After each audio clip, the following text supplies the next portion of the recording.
যার অঙ্গ হিসাবে এদিন মালদা মেডিকেল কলেজ হাসপাতালের চুক্তিভিত্তিক অস্থায়ী সাফাই কর্মীরা হাসপাতাল চত্বরে বিক্ষোভ দেখান। সাফাই কর্মী জিন্দাবাদ, জিন্দাবাদ, মালদা জেলা সাফাই কর্মী জিন্দাবাদ, জিন্দাবাদ। এই রাজ্য বাজেটে আমাদেরকে বঞ্চিত করা হলো কেন? আমাদের অধিকার দিতে হবে, সাফাই কর্মীরা বঞ্চিত কেন? জবাব চাই, জবাব চাই, জবাব চাই, জবাব। বিক্ষোভকারীদের অভিযোগ, তারা করোনাকালে প্রথম সারির যোদ্ধা হিসাবে কাজ করেছেন, নিজের জীবন বাজি রেখে হাসপাতাল সাফসুতরো রাখার কাজ করে গেছেন, কিন্তু তা সত্ত্বেও এবারের রাজ্য বাজেটে তাদের কথা ভাবা হয়নি। তারা দীর্ঘ বহু বছর ধরে কাজ করলেও তাদের স্থায়ীকরণ করা হয়নি। বেতন বৃদ্ধির ব্যাপারে বাজেটে কোনো উল্লেখ নেই। এর প্রতিবাদেই আজ তারা আন্দোলনে নেমেছেন, হাসপাতালে বিক্ষোভ দেখাচ্ছেন। তাদের দাবি পূরণ না হলে আগামী দিনে বড় ধরনের আন্দোলন করতে বাধ্য হবেন।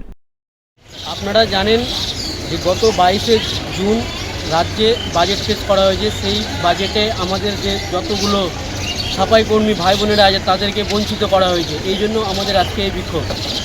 আপনাদের দাবি কি? আমাদের দাবি হচ্ছে সম কাজে সম বেতন। আমাদের মিনিমাম 18 থেকে 20,000 টাকা বেতন করতে হবে। আমাদের এই দাবি, কারণ হচ্ছে আমরা এত পরিশ্রম করি, এই করোনার সময় আমরা এত আমাদের জীবনের কথা না ভেবে আমরা এত কষ্ট করে কাজ করেছি। আমাদের বেতন বৃদ্ধি হোক আমরা চাই। কতজন আছেন আপনারা মেডিকেল কলেজে? আমরা মোটামুটি এই মেডিকেল কলেজে 200 থেকে 250 জন স্টাফ আছি। 177 জন, 177 জন স্টাফ আছি। আজকে আমাদের আন্দোলন মূলতম যে 22 তারিখে যে রাজ্য বাজেট পেশ হয়েছে, সেখানে কিন্তু সাফাই কর্মীদেরকে বঞ্চিত করা হয়েছে, যারা বিশেষ করে কন্ট্রাকচুয়াল।